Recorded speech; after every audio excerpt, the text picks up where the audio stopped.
without any assumptions. So I want to start with a question, because questions are always more valuable than answers. And the question I want to start with is, what are people craving? And I think emphasis on the word craving. Not what people need or what people want or people aspire to, again, like sort of lofty, but what are people like desiring for? What are they hungry for? Let's talk about hunger, like deep, deep, deep need.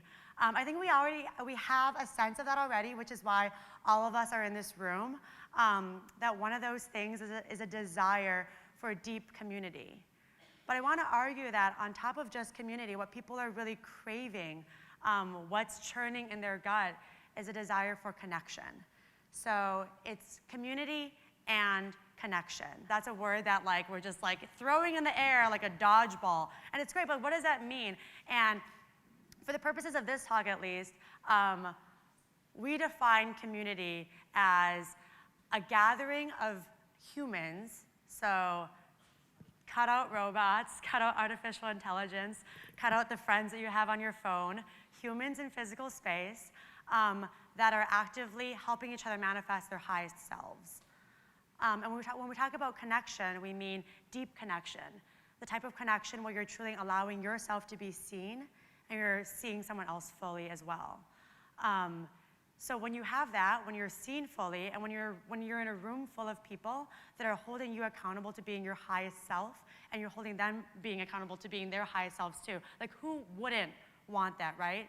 But what we're finding is that this is not something that always happens. It's something that needs to be methodologized, and it has to be built in deliberately. I'm going to use an example via urban planning and city layout, because there are a genre of cultures that have this already built into their DNA, this idea that we need to be in physical space with other human beings. They're collective-minded, communal-oriented cultures. And if you think of geographical space as a physical manifestation of our internal mindsets and perspectives and mentalities, when you see city layouts of collective-minded cultures, you'll notice that the heart center of a city is often a public space. The heart is a plaza, or it's the sidewalk, it's meeting places, it's the living room. People live their personal lives in public spaces. You get to see people in all their messy stuff. So in a culture like this, the city center is oftentimes like a plaza. Now take Manhattan, for example. And this is a city that's built as a grid. In an individualistic culture like this, a city like that is built for efficiency. It's built for you to only go to the places that you want to go to. You work here, your home is here, your partner lives there, your favorite bar is here, then you go back, efficient. And what that does is that it allows us to hide the parts that we don't want other people to see. And in a city like this, and in a culture like this, the heart center is not a plaza, it's not an outdoor space. The heart center is your bedroom. It's a private world. And if you look at all the apps that are getting really, really appealing for people, it's, your food's delivered to you, someone else does your laundry, everything just comes to you. You get to pick and choose and curate what parts come to you. And then you go out into the world and you present the stuff that you want to, or you go to the place that you want to. And what it does is it weeds out the messy stuff. But the messy stuff is the human experience. And I'm going to argue that the messy stuff is where connection happens. And you can tell, because in a city like this, there's a lot of craving for connection. You can see hints of it by how much we're obsessed with, technological dating apps. We're craving to be in space with other people. But once we find ourselves in that bar, people aren't looking at each other. You're on this social script of, in your own zone with your buddies, looking over, wallflowering, you know what that is. So we're hungry for it, but I don't know if we actually know how to acquire it. And there have been a couple attempts. The obvious formulas for creating this, because I think that it should be a formula, are two formulas. The first one is add people with people. So the idea is if we just put people together, if I connect person A and person B and put them together, then connection happens, question mark. Or it's people in space. If we put people, we put them in space together, then community happens, question mark. But I think that in both of these cases, connection and community isn't actually built into the formula. It's a hopeful outcome. We hope that if we put people together, they're gonna automatically just learn how to allow themselves to be seen and embodied and present. If we put people in space together, they're gonna find what their common interests are and realize that they can be the highest levels of themselves, but that doesn't always happen. So we think that there's a missing third ingredient somewhere in this mix. And we think that the missing third ingredient is a set of shared values. Right, duh, but what shared values? Roughly the shared values that are safety, trust, accountability, and nourishment. And these are essential because these set a foundation. They set a foundation for us to be able to work from. But this itself still isn't the final goal. This isn't the answer itself. I think we can argue that we all want these, but how do you actually infuse a space with safety, with inclusivity, with trust, with mutual accountability? And I think that the core of all of this, the way to get there, continually comes back to two things. So how do we get there? It always comes back to vulnerability and authenticity. And quick shout out to my girl Brene Brown, who put vulnerability on the map as the thing that is guaranteed human happiness. Why is this not everywhere? Because the thing is, in practice, it's a really hard thing to do. Because what vulnerability means is showing each other the messy stuff. It means that you can't just keep your personal life in your bedroom and then show the side of it that you want on your social media, or go to just the efficient places you want to go to. It's all the stuff in between. It's the moments when we're our lowest. It's allowing those parts to be seen as well. So what we're really interested in is, how do we teach vulnerability and authenticity? How do we practice this? How do we infuse spaces with this?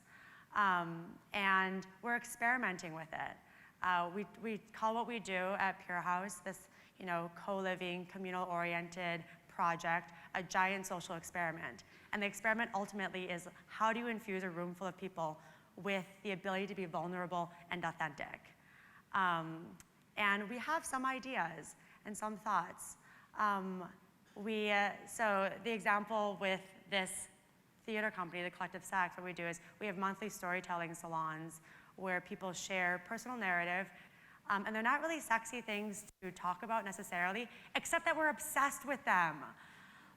Yes, it's not the greatest thing to run into a room and be let's talk about shame and body. I'm ugh, but then you leave the room and you're in your own room and you're shame, body, all this stuff, all these questions, am I doing this stuff right? What do I look like? Why do I feel so weird in my body? How is this person I'm dating think about me? How do I come off to the world? How do I present myself? Am I wearing the right thing? We're obsessed with this stuff. But we do it in very closed boxes. And what we're asking is for that to happen in public space, with each other. For these questions to be asked, not just when we're alone in our head space, but when we're with other people connected to our head, heart, gut, and groin together. So vulnerability and authenticity are the golden ticket. So Pure House, ultimately, what we are aspiring and experimenting with is connecting aligned people, so people that all have the desire for community and connection, people who have the desire to be accessing and finding their highest manifested selves, people who are actively trying to follow their passions, putting them in inspiring spaces. So physical space does matter. Spaces where there is plenty of communal space, where homes have an emphasis on the living room, where we always have a giant family dining table, where the kitchen is a place to talk about ideas over beets and carrots and kale, where we get to make bread pudding every night, and you come home to the smell of baked goods and people sharing their latest article that they're reading. So space is important, where there's natural light and there's living plants being grown, because we're around too many dead things. This PowerPoint and this thing, we need a fern instead of this clicker, ultimately. So spaces that have aliveness in them, where we're feeling like the living nature, the photosynthesis, we're plants at the end of the day, plus a set of shared values, which is what I shared. And what we're finding is that once people are in that space, we've heard many testimonials from people that live at Pure House, have been part of our community, who've entered a room where we're hosting events, and they keep saying the same thing, where they're saying, I came to New York City looking for community. I came to this city because I wanted to be inspired by other people. No one lives in this city because it's a comfortable place to live. We're literally stacked on top of each other like pancakes. It's not a pleasant place. We should all be living on a farm or in a treehouse in a jungle if we cared about like what our body wants. We're here because we want to be inspired by other people. And we're here because we love being around other people. That's what this city is here for. And so we keep hearing over and over that people are like, I moved here for that and I couldn't find it anywhere. And until coming into this room, all of the intellectual thinking that I did of how to bring it about, what apps I need to be acquiring to do this, like once I was here, all that heady stuff went out the door because my body felt like what it was like to be in a space that was holding me, that could allow me to be my full self in a room, where people were coming in with open arms and open hearts and curious minds and questions and open eyes. We had someone that just moved in with us a month ago who said she'd been living here for 11 months, really, really miserable, and was like, I don't know what I'm doing here, until she moved in and she was like, oh, that's the feeling that I've been looking for. And I keep going back to the head, heart, gut, groin, because at the end of the day, when you feel it, you feel it.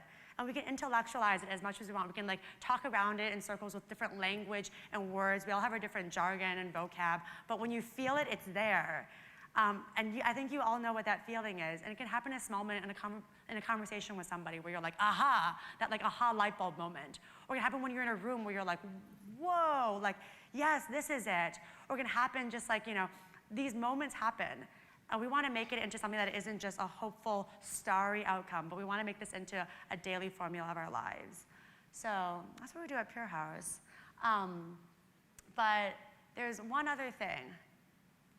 And that's our secret sauce. This is great and good if you're running this out of your living room in Williamsburg, which is how this started many, many years ago. But how does this scale? How do you do this? How do you bring a global community of people together? And the answer is localization, which is that one size does not fit all. We've distilled a pretty good methodology of what things to be looking for in a space, how to be infusing a space with practices of sustainability, with cultures of wellness, with internal, shared cross-pollinating value, with bettering the local community, but that's gonna look different wherever you are. And so the idea is that if sustainability, for instance, is important, sustainability in Williamsburg is gonna look very different than sustainability in Bangkok. Wellness practices in London are gonna look very different than wellness practices in Cape Town. So all of these solutions for each of these things that we've deemed important, wellness, sustainability, values, what weekly gatherings look like, need to be highly localized to each location. So I keep saying this word values a lot, and I think we distilled it a little bit, but I want to pack it down even further. And we took a stab at it via the principles, the Pure House principles, and I'd like to share what that is with you so that you have a greater sense. And what's interesting with these principles is that each of them starts with a verb, because principles should be actionable. You should look at them and it should actually be a toolkit to be like, I don't feel good right now. Which one of these things am I not doing? And we have 8 of them. So our 8 principles are as follows. The first one is show up, which everyone in this room has already done already. Because after you show up, you've already done more than half of the work. This is the practice of saying yes in its simplest form. To show up is to say, I am here, I am present, this matters to me, and you matter to me. We believe in a culture of showing up. The second principle is, now that you're here, participate in the way that speaks most true to you. This is the practice of asking the right questions. Aha, the questions. To participate is to ask, how can I help? Where can I offer support? How can I make this better for myself and for the community? We believe in a culture of participating. 3, gift. And you will find yourself, and this is a guarantee, living in abundance. This is the practice of orienting your mental space into one of giving without expectation of return. To gift is not just an action. It is a way of treating other people. It is a way of moving through the world. We believe in a culture of gifting. Next, now that we're all here, we're participating, we're gifting, we're sharing, share your passions. Because believe it or not, that brings you one step closer towards realizing your dreams. This is the practice of hearing the world ask, who are you? And responding by saying, who am I? I am the things I love. I am the things I stand up for. I am the things I believe in. To share your passions is to give others permission to share theirs also. We believe in a culture of sharing our passions. Next, nourish your mind, body, and spirit. And you are actually helping everyone around you. This is the practice of self-love and self-care in their deepest forms. To nourish yourself fully, that is, to feed your mind, to heal your body, and to free your spirit is to shine light from within. The rays touching everyone that you come in contact with. We believe in a culture of nourishment. Next, create rituals. And this may sound at the beginning a little like woo-woo, but hear me out because it's very individualized. Create rituals and you will find that more and more you are living the life you want to be living and doing the things you want to be doing. How to do this? This is the practice of knowing what grounds you, what brightens you, what enlightens you, and then making it a daily reality. To create rituals is to move through the world, through your life, and through your body with intentionality. We believe in a culture of rituals. The next one, not to pick favorites in our principles, but I have a favorite. That's the next one. And it's express gratitude. Because I truly believe that gratitude is medicine. It is a compass. It will always point you north. This is a practice that will always bring you back to a place of clarity. To express gratitude is to remember that everything is okay. You are alive, you are loved. We in this room are some of the luckiest people in the entire world. You are not alone and you are never alone. We believe in a culture of perpetual gratitude. And finally, live with integrity, period. This is the practice of holding yourself and one another accountable because me manifesting my highest self equals you manifesting your highest self equals we manifesting our highest selves. To live with integrity is to live with respect for yourself, your tribe, your community, your humanity, and your planet. We believe in a culture of integrity. So these are the principles, and that sounds like a great life, right? But what does that feel like in practice? What does vulnerability and authenticity feel like when it's truly, truly being practiced? And this is where I'd love for everyone to just indulge me for a hot minute in something that's completely optional, but I highly encourage it. I think it'll transform how you are receiving all this information. And the only rule is that you do this completely non-verbally. I want to ask you to find someone that's next to you.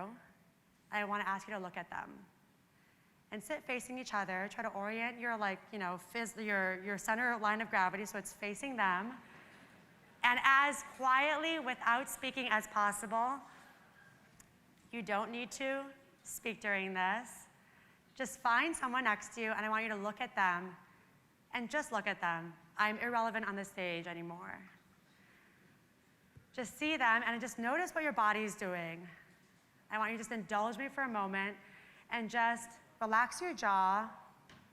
Just keep looking, and that's your only task. Just look at them. Exhale together. Take another breath in together. Exhale again. Notice where their tension is, probably in your eyebrows, probably in your jaw, in your chest, your toes, everywhere. Just notice that and try to release it. And see if you can allow this person to see you. Ah, that's where it is.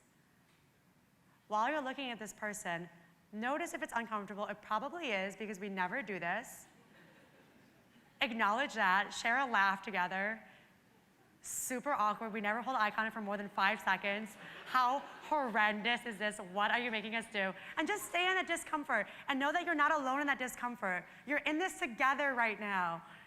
It's one of those moments where you're not the only person in a room feeling uncomfortable. You're literally in community feeling uncomfortable together. Like, indulge in that, that's nice. And just take a moment and imagine yourself, not just looking at this person, but imagine yourself being looked at right now. And see if you can bring your full self into this connection. What parts have you left behind? Is your head, heart, gut, and groin all present? What are the messy bits that you want to be hiding? And can you let those parts be seen in this moment? I want you to imagine this person looking at you, and I want you to imagine that they can see the first time that you've experienced heartbreak. I want you to imagine that they can see what ecstatic joy looks like for you. I want you to imagine that they can see what your relationship is to your mother. When the last time was that you cried. And imagine all of that just present and there and being seen and not judged and just held, because the person that you're looking at also has experienced the exact same everything. That in this gaze, there's a gaze of recognition. That as you're bringing your joy and your heartbreak and your pain and your ecstasy into the room, that they are as well. And take another inhale with your partner and an exhale. And when you're ready, you can exchange a moment of gratitude with your partner, non-verbally.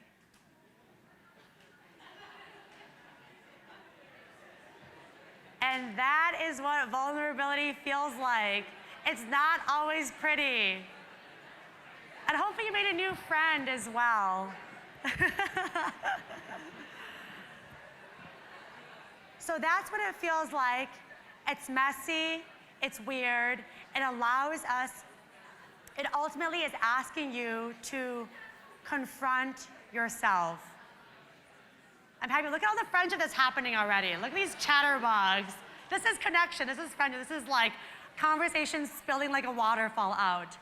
That's amazing. But next time that you think about vulnerability and authenticity, next time you think about community and a headspace, remember that body feeling. And I think challenge yourself to remember that in practice, when it's done authentically and when it's done in a way that impacts people, it is not always comfortable. And it is our ability to live in that discomfort, to excavate the parts that we hide from each other, that's going to give us the ability to connect at that level that we need to bring together this gesture, because sometimes words are insufficient, so this gesture. Thank you so much. Much love.